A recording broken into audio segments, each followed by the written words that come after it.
et bienvenue dans cette nouvelle vidéo, j'espère que vous allez bien. Cette vidéo fait suite à plusieurs demandes que j'ai reçues de votre part. Vous m'avez demandé à plusieurs reprises de vous faire un tutoriel sur comment construire et tracer un patron de base. Certaines personnes m'ont demandé comment tracer un patron de base à nos mensurations et d'autres personnes m'ont demandé comment tracer un patron avec des tailles standards, style taille 38, 40, 42. Donc ce que je vais vous montrer dans cette vidéo est valable dans les deux cas. Je vais vraiment vous expliquer pas à pas qu'est-ce que vous avez besoin, déjà le matériel que vous avez besoin, et ensuite on va tracer ensemble un patron de base. Et en général, après avoir tracé le patron, on fait une toile qu'on essaye sur soi ou sur notre mannequin pour pouvoir faire des petits ajustements sur le patron si jamais c'est nécessaire. Comme j'ai un mannequin en taille 38, je vais vous faire le patron en taille 38, comme ça sera beaucoup plus visuel pour vous. Il existe plusieurs méthodes pour tracer des patrons de base. Je ne les connais pas toutes et je ne les ai pas toutes testées non plus. Donc ici, je vais vous faire part de la méthode que j'ai appris qui est la méthode S-Mode. Voilà le livre en question. Donc ça, c'est une ancienne version. La nouvelle, je vous mettrai une photo comme ça si jamais vous le cherchez. Les livres de la méthode S-Mode sont bilingues, anglais et français. Donc dans tous les livres, vous aurez une page en anglais et une page en français. Donc je vais suivre avec vous pas à pas la méthode de ce livre.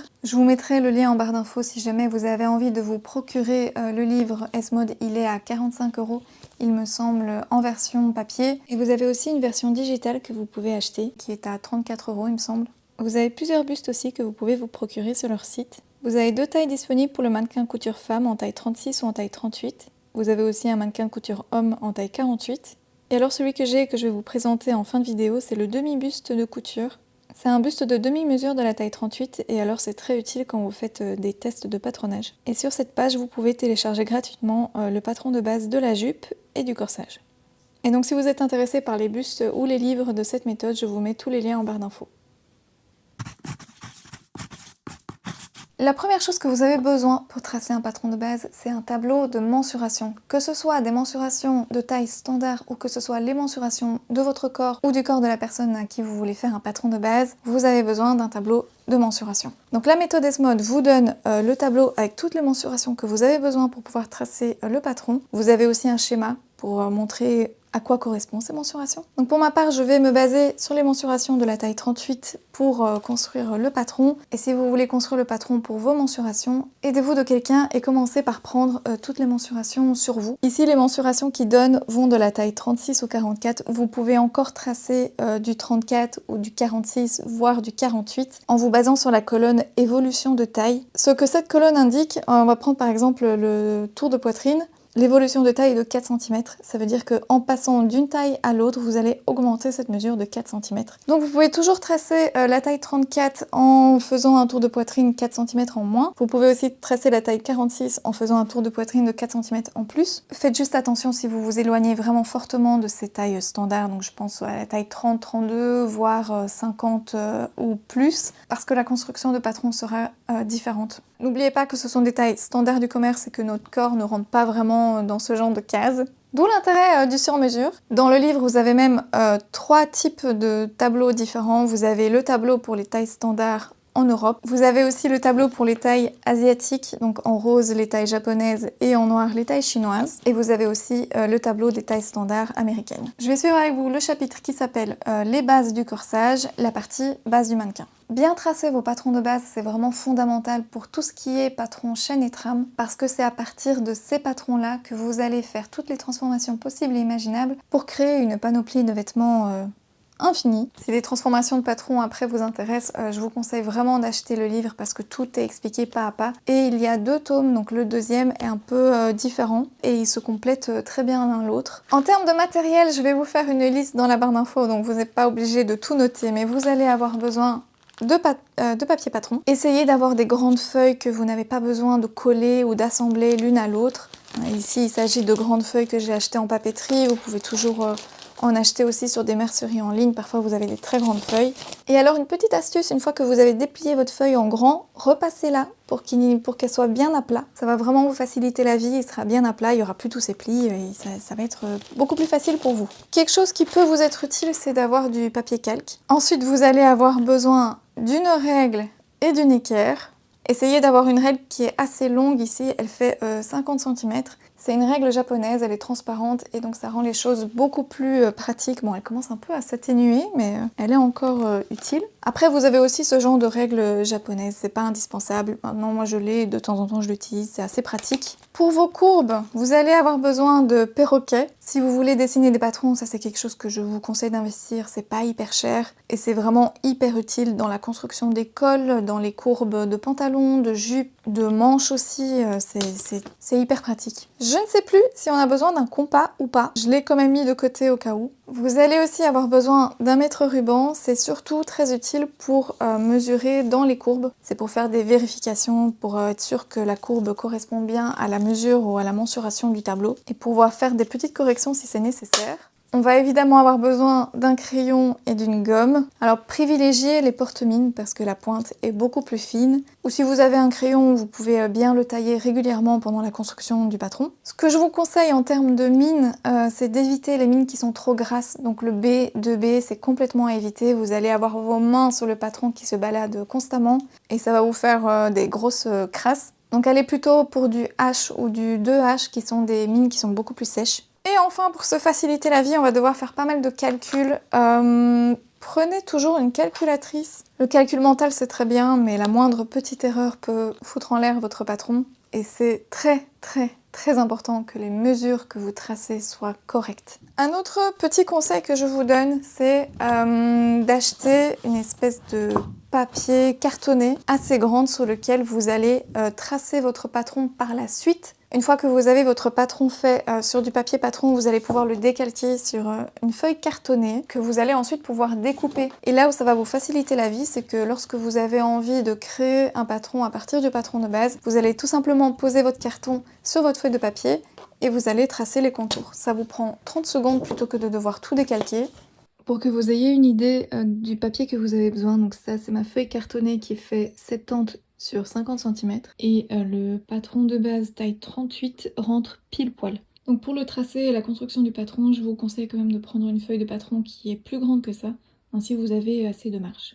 Pour question de simplicité et aussi pour que vous puissiez vraiment voir ce que je fais, je ne vais pas vous tracer les patrons en taille réelle, je vais les tracer en demi-mesure. Donc je vais utiliser une règle de demi-mesure. Le principe est exactement le même, c'est juste que le tracé sera plus petit et ça sera beaucoup plus facile pour que je puisse vous filmer et vous expliquer vraiment comment tracer un patron plutôt que sur une énorme feuille à terre où vous allez rien voir. C'est juste que la taille du patron du coup sera comme ça. Vous pourrez tout à fait reproduire exactement la même chose avec une règle normale. Sur ce, je vous retrouve maintenant sur papier et c'est parti pour la construction. Je vous montre mon petit set pour pouvoir vous filmer. J'ai photocopié le tableau des mesures parce que comme ça je dois pas jongler tout le temps entre les pages, je les ai toujours à côté de moi. Et de ce côté-ci j'ai tout ce qui est règles perroquets. Alors comme je fais le patron en petit, j'ai un set de perroquets qui sont beaucoup plus petits et ça aide quand on a des courbes qui sont plus serrées. Et sur ce, on peut commencer. La première chose à faire, c'est que sur le bas de votre feuille, vous allez tracer une ligne. Celle-ci sera votre ligne de hanche. Et alors sur cet axe, on va placer deux points AB qui correspondent à la moitié du tour de grande hanche plus 3 cm. Pour la taille 38, le tour de hanche est de 94 cm. Divisé par 2, ça fait 47. Plus 3 cm, ça fait 50. Donc on va placer AB à 50 cm l'un de l'autre. Les 3 cm que vous rajoutez entre les deux, c'est juste pour avoir un petit écart entre vos patrons pour qu'ils ne soient pas collés l'un à l'autre. Ensuite, avec l'aide de votre équerre, on va tracer deux lignes à partir du point A et à partir du point B qui sont parfaitement perpendiculaires à la ligne que vous avez tracée ici en bas, donc comme ceci. Vous pouvez les tracer jusqu'en haut de votre feuille. Donc cette ligne-ci qui part du point B, ça va être le milieu devant, et la ligne qui part du point A, ça va être le milieu dos. Donc ce qu'on va dessiner ici, c'est la moitié du buste devant qui va être ici, et la moitié du buste dos qui va se retrouver ici. Ensuite, on va prendre la mesure, la hauteur taille hanche. Ici, elle est de 22 cm. Et on va venir placer un premier point, donc à 22 cm au-dessus du point B, et un autre point à 22 cm au-dessus du point A. On rejoint ces deux points, et ici, on a notre ligne de taille.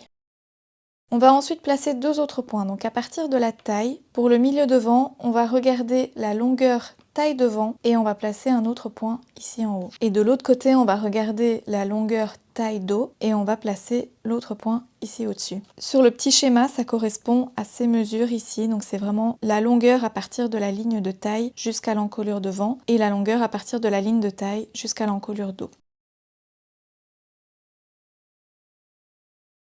Avant d'aller plus loin, on peut rapidement vérifier que ces deux lignes-là sont vraiment bien parallèles entre elles parce que c'est très important.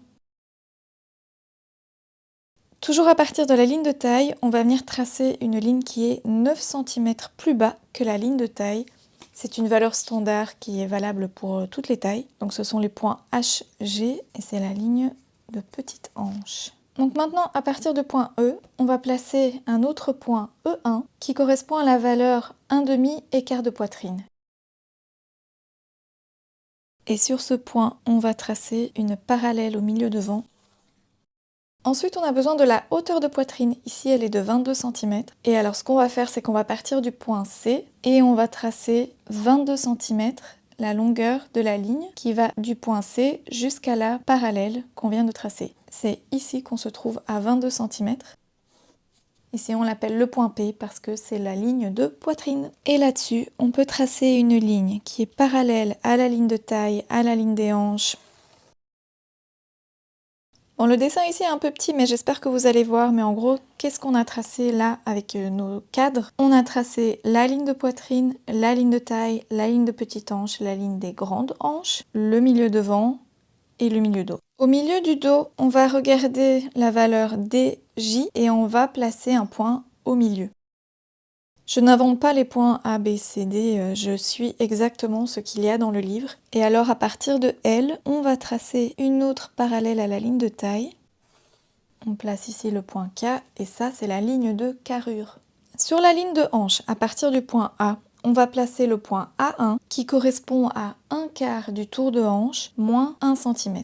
Je vais vous expliquer pourquoi dans une seconde. Et on va faire pareil pour le point B, par contre on va faire 1/4 du tour de hanche plus 1 cm. Vous pouvez vérifier, mais normalement entre A1 et B1, vous avez 3 cm qui sont les 3 cm qu'on a rajoutés quand on a tracé et qu'on a placé les points AB. Pourquoi est-ce qu'on a fait moins 1, plus 1? C'est parce que sur les patrons, souvent la ligne de côté, on la met pas parfaitement sur le côté de notre corps, on décale la ligne un tout petit peu vers le dos. Ça rend les coutures et le vêtement plus harmonieux. Le principe est le même sur le tour de poitrine, c'est juste que les plus 1, moins 1 vont être un petit peu différents. La formule est légèrement différente pour le tour de poitrine parce qu'en fait il y aura des pinces qui vont se retrouver au milieu, mais donc je vous épargne un peu les détails pour le moment pour ne pas vous rendre trop confus. Mais donc la formule, c'est qu'en partant du milieu dos, on va placer J1 qui fait 1/4 du tour de poitrine.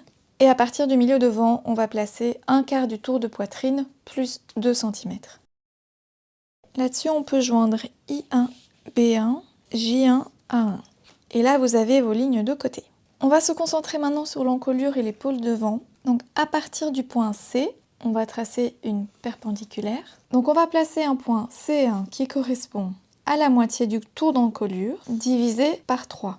Le demi-tour d'encolure ici c'est 18 cm, divisé par 3 ça fait 6 cm. Et on vient rajouter 0,5 cm à cette mesure. Je place donc C1 à 6 cm et demi du point C. À partir du point C1, on va tracer une perpendiculaire. Et là-dessus, on va placer le point C2 qui correspond à exactement la même distance que le C1. Au milieu de C1 et C2, on va placer C3. J'espère que vous suivez toujours, c'est plein de petits calculs. À partir de C3, on trace une autre perpendiculaire au milieu devant.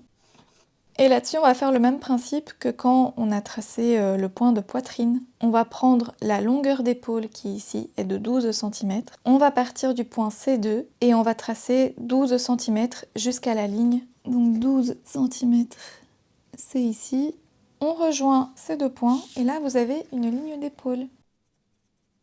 On va laisser le devant de côté, on va passer au dos. À partir de D, on va tracer une perpendiculaire au milieu dos. Ici, on va placer un autre point D1 sur lequel on va faire un petit calcul.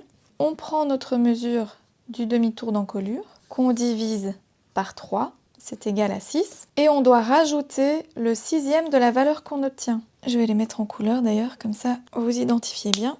Dans mon cas, c'est assez facile, ça fait 6 plus 1, 7 cm. Et donc on place D1 à 7 cm. Ensuite, on va tracer une petite perpendiculaire à cette ligne qu'on vient de tracer. Et on va placer D2 qui est 1 tiers de D1. Ici, D1 c'était 7 cm, donc je fais 7 cm divisé par 3, ça fait 2,3 cm. Au niveau de la carrure, on va placer un point qui correspond à la demi-carrure d'eau. Ici, c'est à 17,5. On trace une perpendiculaire à notre ligne de carrure. Et on va tracer un autre point qui correspond à la valeur D1 plus 3 cm. Donc ma valeur D1 était de 7 cm, donc je vais placer un point à 10 cm de L1. À partir de L2, on trace une parallèle à la ligne de carrure. Et là-dessus, on va tracer une ligne d'épaule qui part du point D2, qui arrive quelque part sur la ligne L2. Et cette ligne qu'on va tracer correspond à la mesure de la longueur d'épaule plus 1 cm, parce qu'on va avoir une pince d'omoplate. Donc il faut rajouter cette valeur-là. Donc si je prends 13 cm à partir du point D2, on arrive ici. Et on peut joindre les deux, et ça fait notre ligne d'épaule d'eau. Donc maintenant, on va vraiment commencer à construire le galbe du corps avec les lignes de côté, les emmanchures, les encolures, les pinces. Petite information importante, quand vous construisez un patron de base, il n'y a pas de valeur couture dedans. Parce que quand vous avez envie de créer d'autres patrons à partir du patron de base, vous devrez de toute façon enlever ces valeurs couture que vous avez rajoutées. Les valeurs couture, vous les mettrez tout à la fin lorsque vous avez envie de coudre une toile pour voir s'il y a des ajustements à faire. Il y a 2 points que j'ai oublié de mettre, donc je vais les mettre tout de suite. C'est N1 et N2. Donc maintenant, on va faire une petite vérification. Donc pour le tour de taille, pour la taille 38, il est de 68 cm. Comme ici, on a la moitié du dos et la moitié du devant, la somme des deux doit faire le demi-tour de taille. Donc 68 divisé par 2, ça fait 34. Sauf que pour le dos, ici, j'ai 22 cm. Et pour le devant, ici, j'ai 24 cm et demi. La somme des deux, ça fait 46 cm et demi. Donc j'ai un excédent de 12 cm et demi que je vais devoir enlever dans des pinces. En général, comment on enlève cet excédent? On a 3 pinces dans le dos, on en a 2 sur le devant, et ceux qui restent, on va enlever sur les côtés. Cet excédent doit aussi être enlevé de façon équitable, donc on va enlever la moitié sur le devant et la moitié sur le dos. Donc ici, ce qui nous explique dans le livre, c'est qu'il y a 10 cm qu'on va répartir dans les pinces. Donc on va enlever 5 cm dans les pinces devant et 5 cm dans les pinces dos. Et les 2 cm et demi qui restent, on va les enlever sur les côtés. La première pince au milieu d'eau, elle est de 1 cm. Une fois que vous avez placé votre centimètre de pince, vous pouvez tracer du point F1 au point A et toujours du point F1 jusqu'au point L qui est le point de carrure. Pour savoir où exactement on place les autres pinces, il faut d'abord qu'on trace la pince d'omoplate ici en haut. Et cette pince va se placer au milieu de la ligne d'épaule. Donc vous mettez un premier point à 6 cm de D2, un deuxième point à 6 cm de L3, et le centimètre qui se trouve au milieu, c'est votre pince d'omoplate. Ensuite, on revient sur la ligne de taille. On va placer un point Q qui va être le centre de la pince et il va être placé à 8 cm et demi de F1. On trace une ligne perpendiculaire jusqu'à la ligne de hanche. Ici, ça va être la pince la plus large, donc dans notre cas, elle fait 3 cm et on va la répartir 1 cm et demi de chaque côté. Maintenant, on va tracer une ligne droite de Q1 jusqu'à D3. À partir de D3, on va placer un point à 7 cm qui va être la longueur de la pince d'omoplate. On peut rejoindre ZL4 en faisant attention qu'elle fasse bien 7 cm, donc elle sera un tout petit peu au-dessus de la ligne d'épaule que vous avez tracée à la base. Là-dessus, on peut rejoindre. Quand on a tracé cette ligne, on a traversé la ligne de carrure et la ligne de poitrine. Et à partir de U, on va placer un point V, tel que UV fait 1/4 de UT. UT fait 12 cm, donc UV va faire 3 cm. Sur cette ligne, on va placer un autre point qui va être le point V1, qui se trouve à 9 cm au-dessus de la ligne de hanche. Et là-dessus, on a tous nos points pour tracer notre pince. Donc voici notre première pince d'eau qui fait un losange entre ces points. On peut joindre aussi Q et V qui représentent le milieu de la pince. On avait dit qu'il y avait 2 cm et demi qui devaient être répartis sur les côtés, donc ça fait 1,25 de chaque côté. Et alors pour la dernière pince d'eau, qui fait aussi 1 cm, on va venir placer le milieu de la pince entre le point Q2 et le point M1. À partir de ce point, on trace une perpendiculaire à la ligne de taille qui va de la ligne de poitrine jusqu'à la ligne de petite hanche. La pince fait 1 cm de large, donc on fait 0,5 cm de chaque côté. Et on va rejoindre ces points de la ligne de petite hanche à la ligne de poitrine. Et on a notre deuxième pince au dos. On va passer maintenant au devant. Je vous montre d'abord à quoi ça ressemble. Donc on a 2 pinces au niveau de la taille, en plus de la pince de côté pour absorber l'excédent. Et puis on a une pince poitrine. Donc on va commencer par tracer cette pince poitrine. Donc on va tracer un premier point P1 qui est au milieu de C2 et C4. Du coup, c'est la moitié de la longueur d'épaule. Ensuite, on va placer un point P2 qui sera plus ou moins par ici. Et donc la valeur P1 à P2, ça sera la valeur de la pince de poitrine. Et elle équivaut à 1/12e du tour de poitrine.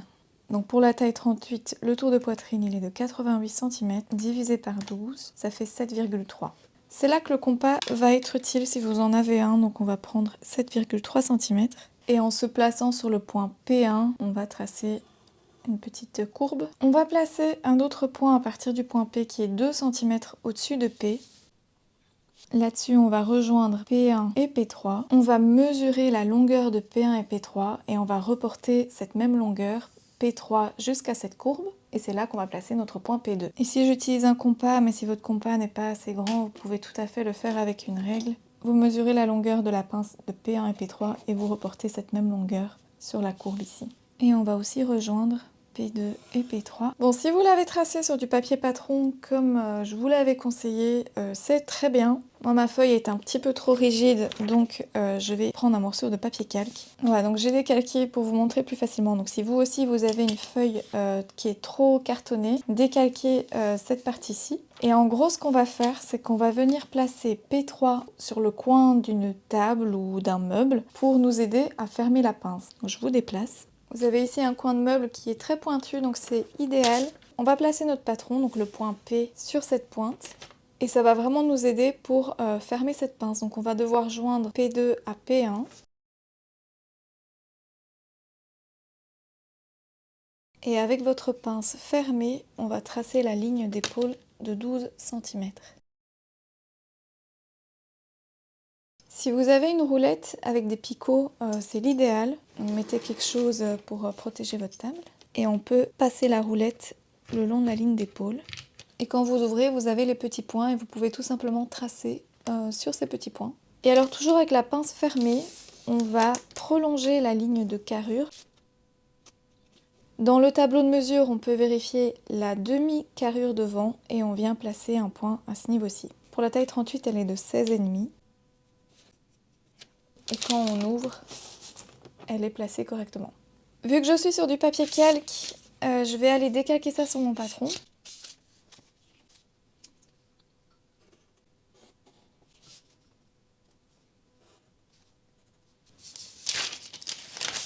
Maintenant pour les pinces au niveau de la taille, la première de 3 cm, on va la placer de part et d'autre du point E1, donc ça fera 1,5 cm de chaque côté.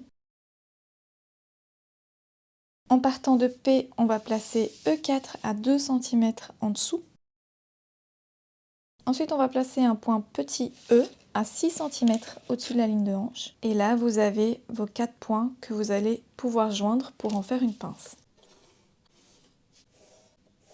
Vous avez remarqué, les deux pinces ici, elles ne se rejoignent pas au point P, elles sont décalées de 2 cm par rapport au point poitrine, tout simplement parce que si on fait descendre les pinces jusqu'au point P, on aura une pointe au saillant de la poitrine et c'est pas très flatteur. Ensuite, on a une autre pince qui fait 2 cm et on va placer le milieu de la pince entre E2 et M2.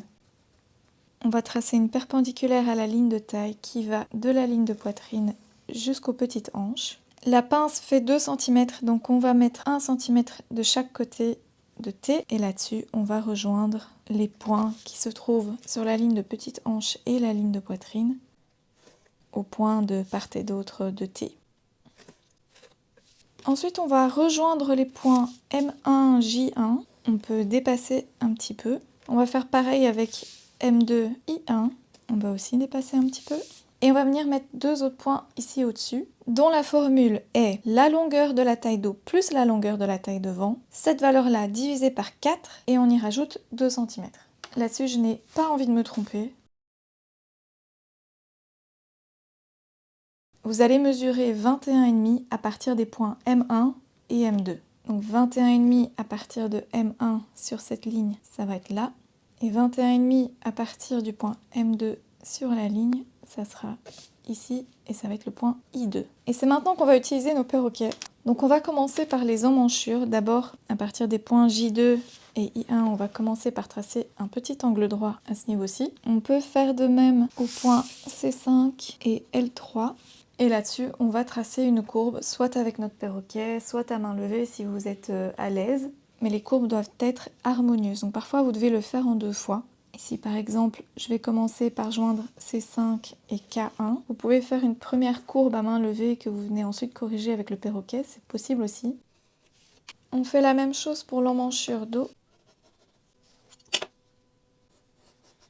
On va faire une vérification, donc vous prenez un morceau de papier calque, vous tracez juste un morceau de l'angle, comme ceci, et on vient le placer à côté de J2, donc ça doit suivre une courbe harmonieuse. Pour le coup, c'est plutôt pas mal, donc si jamais vous avez une pointe qui se forme ou quelque chose, ou un creux, retracez tout simplement le milieu et corrigez à ce niveau-ci. On va faire la même chose au niveau des épaules.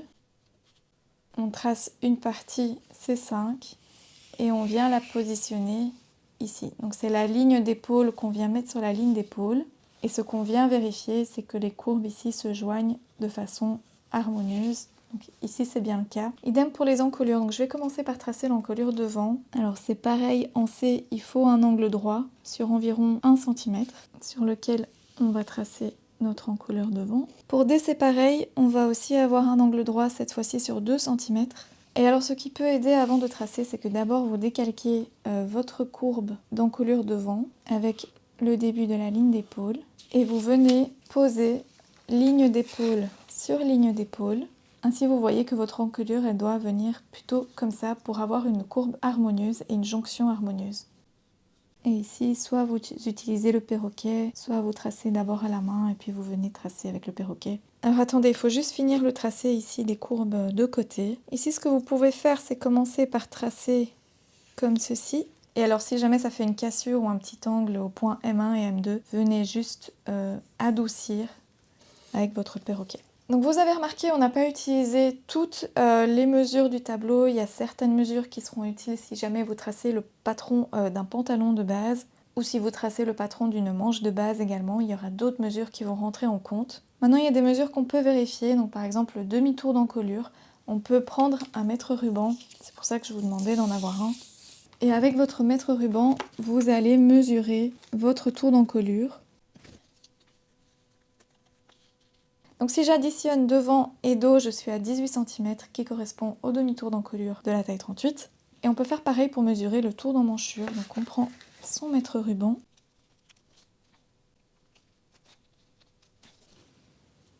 J'ai ici 40 cm. Le tour d'emmanchure, il est de 39,5, donc il y a 0,5 cm de différence, ce qui est tout à fait acceptable. Mais si jamais vous avez une trop grande différence, essayez soit de moins creuser ou de creuser un peu plus au niveau des courbes jusqu'à atteindre la valeur que vous avez dans votre tableau de mesure. Donc quand je vous disais de le passer sur papier cartonné, c'était pour avoir ce genre de petits patrons. Vous pouvez prendre un poinçon et faire des trous au niveau des pinces pour pouvoir les tracer facilement sur votre papier patron. Et donc si je vous montre sur une feuille blanche, donc si vous avez envie de retracer votre patron de base, si par exemple vous faites une blouse et vous n'avez besoin que de la partie au-dessus de la ligne de taille, donc on vient mettre des crans, on trace le contour.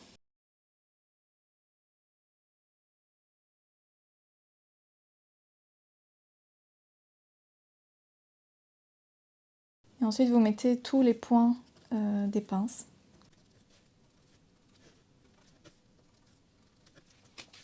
Et à partir de là, vous pouvez vraiment facilement tracer votre patron de base sur une nouvelle feuille sur laquelle vous allez pouvoir faire toutes les transformations.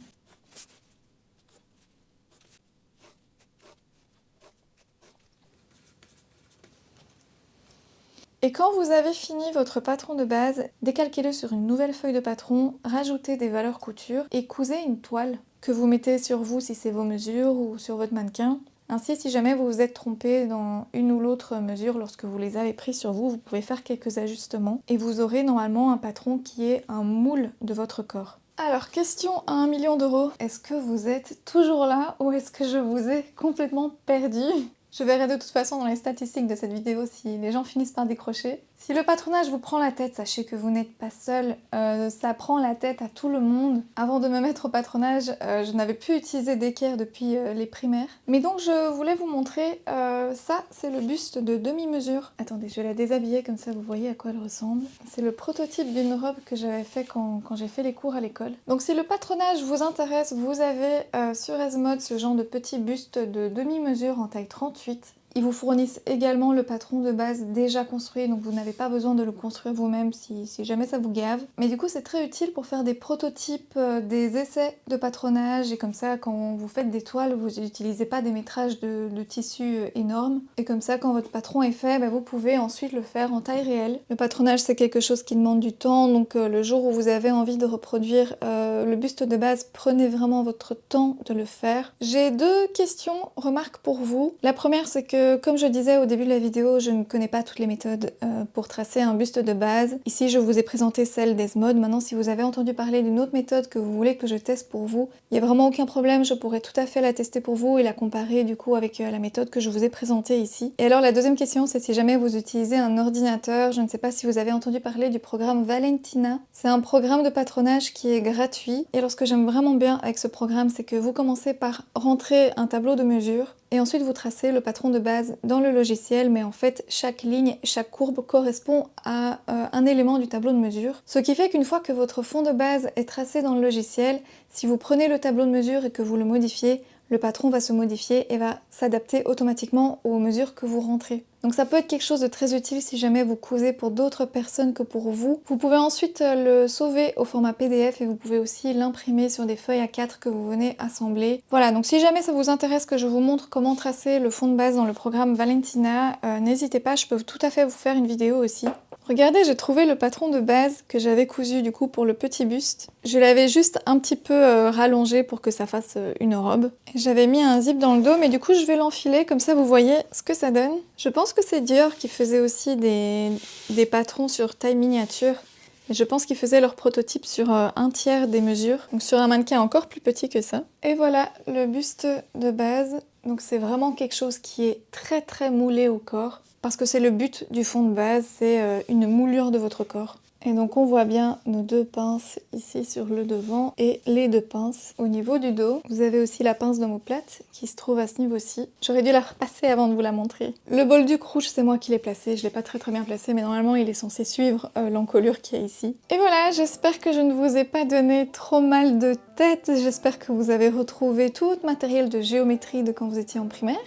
N'hésitez pas à mettre un petit pouce en l'air, ça fait toujours plaisir. N'hésitez pas à mettre un petit commentaire ou si vous avez encore des questions, si jamais je n'ai pas été claire sur certains points. Nous vous souhaitons une très bonne soirée, une très bonne journée, un très bon week-end, dépendant de quand vous regardez cette vidéo.